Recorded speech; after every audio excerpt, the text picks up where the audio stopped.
हुआ टॉपिक में मैंने आप सबको डीएनए हेरा फेरी किया है और डीएनए हेरा फेरी करने से लोगों का सल्वेशन कैसे खत्म हो जाता है उसका बारे में मैंने आप सबको पूरा बताया।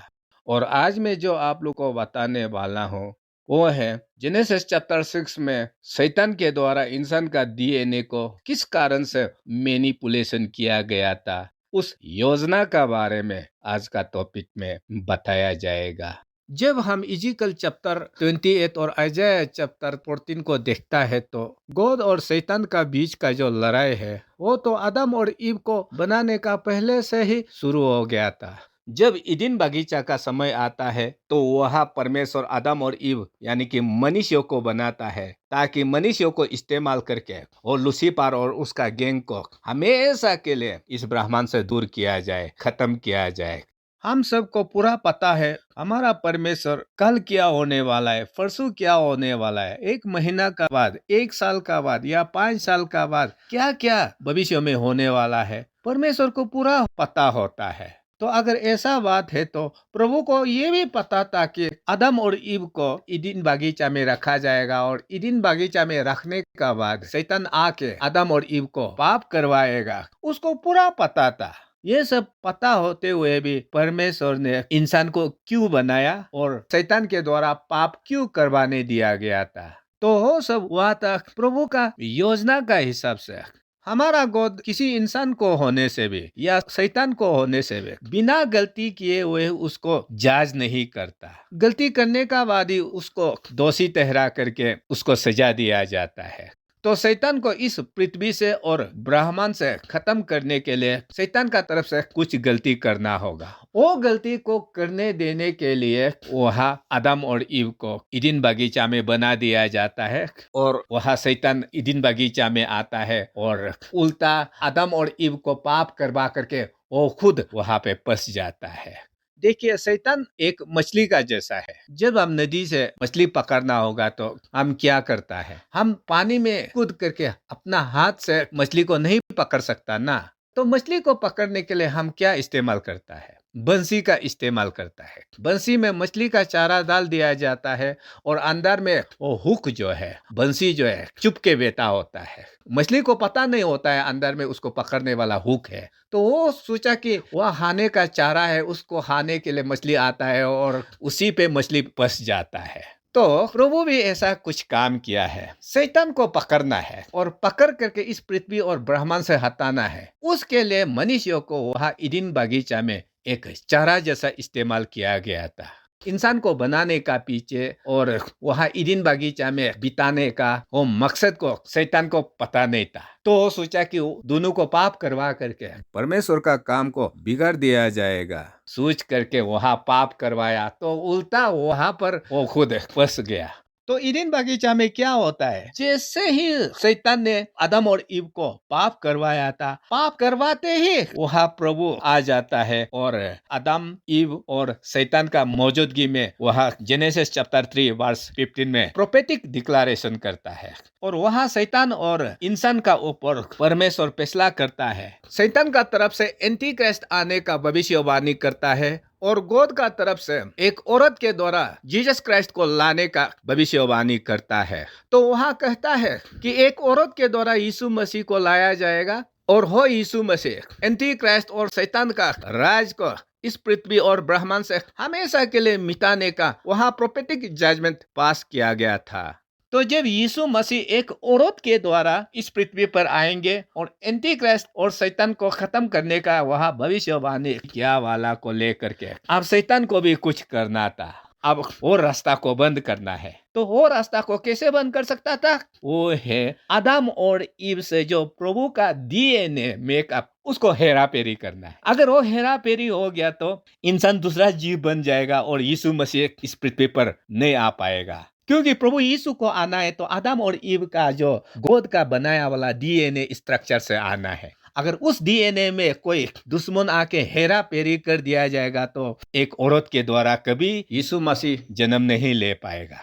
तो यहाँ यीशु इस पृथ्वी पर आकर के शैतान को बर्बाद ना करे, खत्म ना करे, इसलिए उसका रास्ता को रुकाने के लिए जेनेसिस चैप्टर 6 में औरत का डीएनए को हेरा फेरी करना शुरू कर दिया।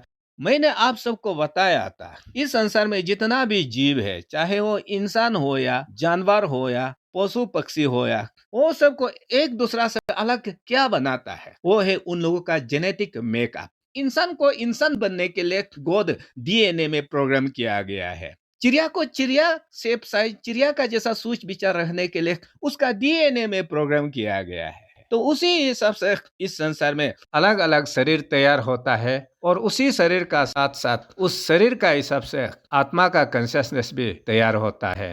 जेनेसिस चैप्टर 6 में जो फॉलन स्वर्गदूत इंसान लड़कियों के ऊपर शादी करके जो दानव जन्म दिया गया था, आप लोग ये गलती से भी दिमाग में मत रखना कि वो एंजल लोग सेक्स इंटरेस्ट होगा इसलिए ये सब हरकत किया गया है। ये अपना दिल दिमाग से आप लोग निकाल लीजिए, वो सेक्स इंटरेस्ट से नहीं हुआ है। वो तो प्रभु और शैतान का बीच में सदियों से जो लड़ाई चल रहा था उसका एक वहाँ डीएनए का जंग होता है, ताकि यीशु मसीह को किसी भी तरह से इस पृथ्वी पे आने से रुकाना है। लेकिन जब हम जेनेसिस चैप्टर 6 वर्स 9 में देखता है तो वहाँ बाइबल बताता है कि नोआ सिर्फ परमेश्वर का नजर में परफेक्ट था, वहाँ लिखा है। तो किस में परफेक्ट था? आत्मिक जीवन में परफेक्ट था ना उसका शरीर में परफेक्ट था? तो उसको जब हम गौर करने का बाद देखने को मिलता है, नोआ तो आत्मिक जीवन में परफेक्ट बिल्कुल नहीं था। वो सबको पता है, उसने दारू पिया हुआ था और दारू का नशा से वो अपने आप को नंगा करके वहां सोया हुआ था। तो उसको उसका आखिरी बेटा जो है दिखाई दिया और दो और भाई को बता दिया। तो जब नोआ को होश आ गया था तो पता चला कि उसका आखिरी बेटा ने उसको कपड़ा नहीं ढकते हुए उल्टा ब्रदर्स को इन्फॉर्म किया है बोल करके गुस्सा होके अपना आखिरी बेटा का ऊपर वो श्राप देता है। उसका मतलब आत्मिक जीवन में वो परफेक्ट नहीं था। लेकिन बाइबल कहा है कि वो सिर्फ परमेश्वर का नजर में शुद्ध था, परफेक्ट था। क्या में शुद्ध था? उसका डीएनए में शुद्ध था। उसका डीएनए को उन दिनों में हेरा फेरी नहीं किया गया था, उसका परिवार का डीएनए को हेरा फेरी नहीं किया गया था। इसलिए यीशु मसीह को जो लाएगा भविष्यवाणी किया वाला जेनेसिस चैप्टर 3 वर्स 15 को पूरा करने के लिए फिर परमेश्वर वहां नोआ और उसका परिवार जो प्योर डीएनए आदम और ईव से जो इंसान का डीएनए आया था उसको वहां बचाता है, ताकि एक नया सिविलाइजेशन जन्म ले करके यीशु को लाना है और शैतान को हरा करके इस ब्रह्मांड से हमेशा के लिए मिटाना है।